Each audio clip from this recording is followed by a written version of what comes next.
Il n'y a jamais un de mes mecs qui m'a dit on fait 50-50. Ça n'existe pas. Non, pas du tout. Je vais jamais fréquenter quelqu'un qui a moins d'argent que moi, c'est pas possible. Indépendante, toutes tes vidéos lifestyle sont financées grâce au privilège d'être une femme et ce sont les hommes qui paient pour toi.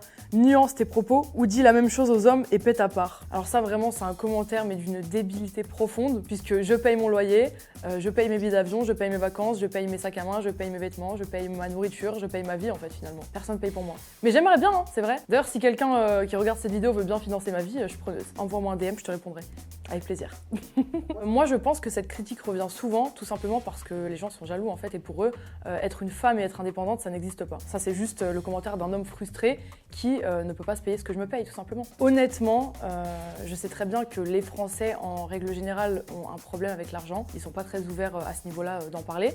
Mais moi comme j'ai habité 4 ans à Miami, ça me choque pas en fait, c'est normal pour moi. Et c'est vraiment pas pour frustrer mes abonnés que je parle d'argent, c'est tout simplement pour leur faire comprendre que si moi je l'ai fait, pourquoi eux ils peuvent pas le faire en fait. J'ai rien de plus que eux. Mis à part le fait que je m'appelle Léa Marie, bon ok, mais... Dans ma vie, j'ai manqué d'argent. Bien sûr, j'ai eu manqué d'argent. J'avais rien en fait. Avant de commencer la télé, j'étais à moins 2000 € sur mon compte. J'avais même pas d'argent pour aller au McDo. C'est grâce à Sebi. Eh bien, honnêtement, oui, c'est grâce à Sebi. C'est vrai que c'est Seb qui m'a fait rentrer dans la télé-réalité, qui m'a appris...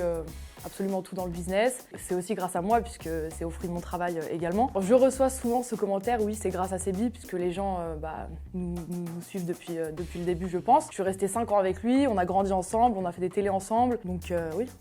Si vous voulez, c'est grâce à Sebi, il n'y a pas de problème. J'ai pas de honte à le dire. Aujourd'hui, je suis toujours en contact avec Seb, oui. C'est quelqu'un avec qui, en fait, on n'a jamais coupé contact, en réalité. Même si je me suis remise en couple et que lui, il se remet en couple un jour, on n'a jamais vraiment coupé contact, en fait. Parce que je pense qu'on a tellement de choses en commun et on a tellement été ensemble longtemps que c'est comme un membre de ma famille, en fait. Genre, c'est quelqu'un à qui je pourrais pas ne plus parler demain, en fait. C'est ma femme! Bel homme!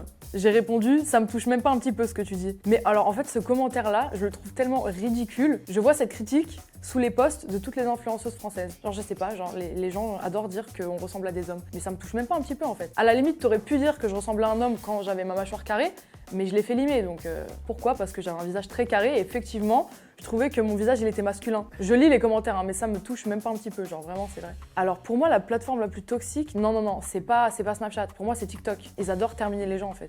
Mais moi ça me fait rire, continue à me terminer, ça me fait juste plus de commentaires sous mes posts. J'aime bien. Alors, commentaire sur TPMP. C'est un psy qu'elle aurait dû aller voir, la pauvre, elle prend son corps pour un bout de viande et maintenant elle regrette.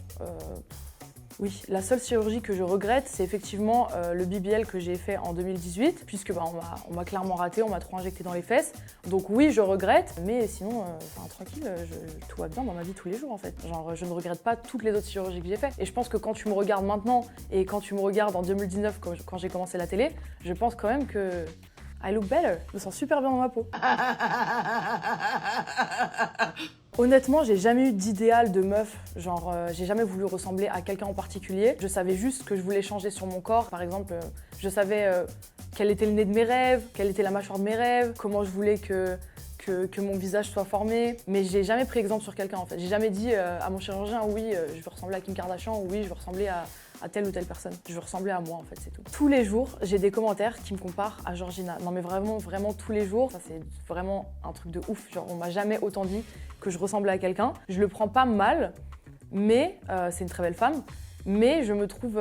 En fait, c'est pas pour faire la meuf, hein, c'est vraiment pas pour me la fêter, mais je me trouve plus belle qu'elle. Genre, je sais pas, je me trouve mieux qu'elle. Il est vrai que Cyril Hanouna, il a adoré mon profil quand je suis allée sur le plateau de TPMP et il voulait que je sois chroniqueuse sur son plateau. Et j'aurais vraiment aimé, ça aurait été un grand plaisir. Malheureusement, ça s'est pas fait parce que j'habite à Dubaï et le plateau se trouve à Paris. Et donc, j'aurais dû faire des allers-retours toutes les semaines, ce qui était...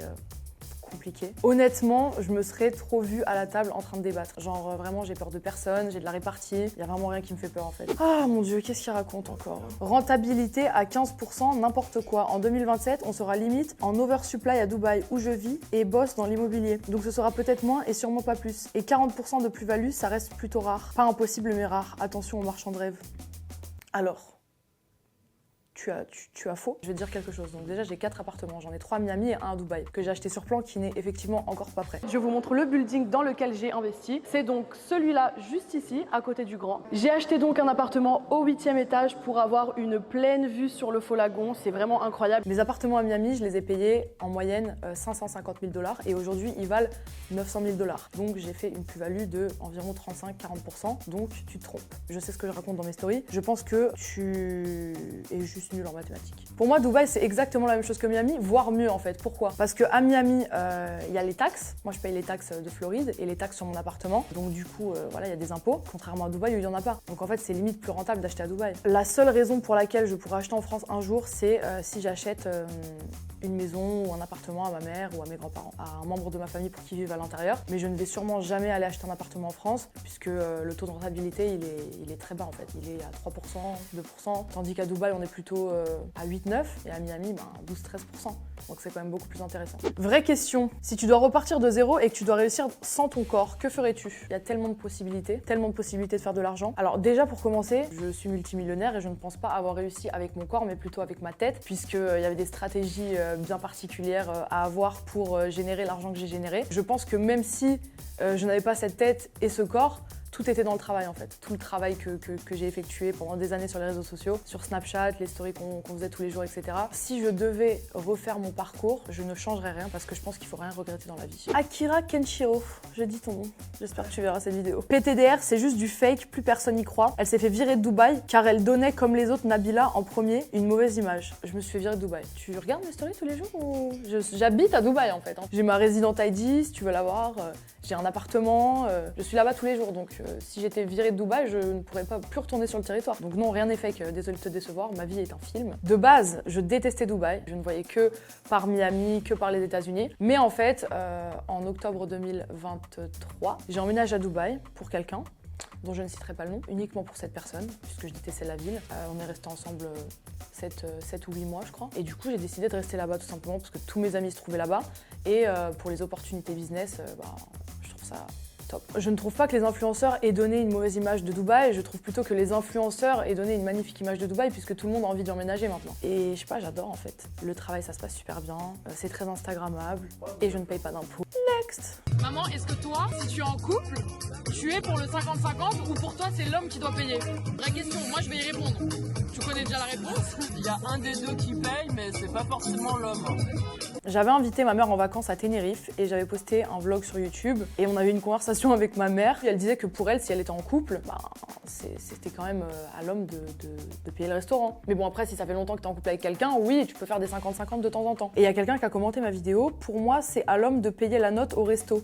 J'appelle ça être gentleman. Je suis totalement d'accord avec toi, Florence. Pour moi, même si ça fait 5 ans que je suis en couple avec le mec, il va jamais me demander de faire 50-50 en fait. Non pas parce que je ne peux pas payer la note, mais tout simplement parce que j'arriverai plus à avoir du respect pour lui s'il dit ça en fait. D'ailleurs, ça m'est déjà arrivé, hein. J'étais choquée. Alors déjà, moi, je mange jamais au restaurant avec quelqu'un, jamais. Et un jour, j'avais décidé de faire l'effort. Et j'étais avec une copine à moi et 2 mecs. Donc elle était avec un mec et moi, j'étais avec un mec. Genre, en gros, c'était juste des amis en fait, comme ça. Ils ont demandé de faire 50-50 à la fin du restaurant. Vous savez ce que j'ai dit? Ne vous inquiétez pas, c'est pour moi. Je paye. La honte.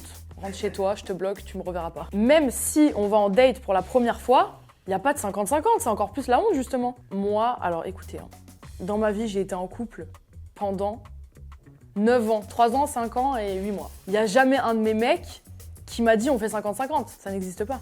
Non, pas du tout. Je vais jamais fréquenter quelqu'un qui a moins d'argent que moi, c'est pas possible. Je vais lui dire chérie, demain on part en vacances, il va me dire ouais c'est chaud là, je peux pas ce mois-ci. Mais il y a pas, non.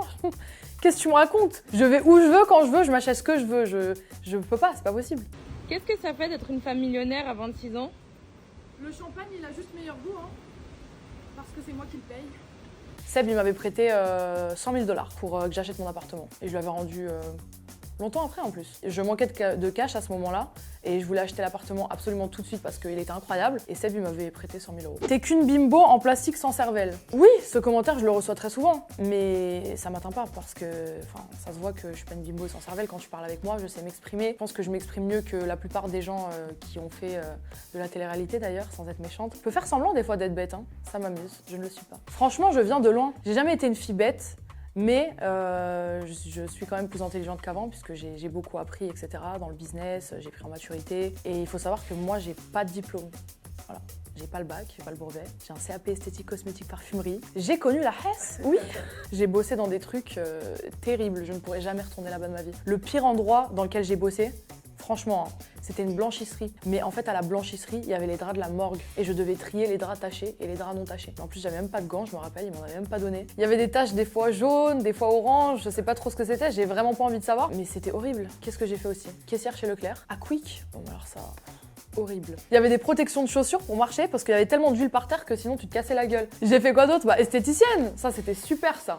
Dépiler les gens de fond en comble, si vous voyez ce que je veux dire. Quand il y a eu le bad buzz des influx voleurs, que c'était un peu la fin des placements de produits dropshipping, c'est vrai que avec Seb on s'était regardé à ce moment-là, on s'était dit mais qu'est-ce qu'on va devenir, genre qu'est-ce qu'on va faire? Il va falloir trouver une autre source de revenus, il va falloir trouver autre chose. Et c'est d'ailleurs à ce moment-là que j'avais commencé les plateformes privées. Mais finalement, on a toujours réussi à s'en sortir et ça a duré des années, ça a duré sur le long terme, donc Dieu merci. J'avais chaud de retourner dans la Hesse.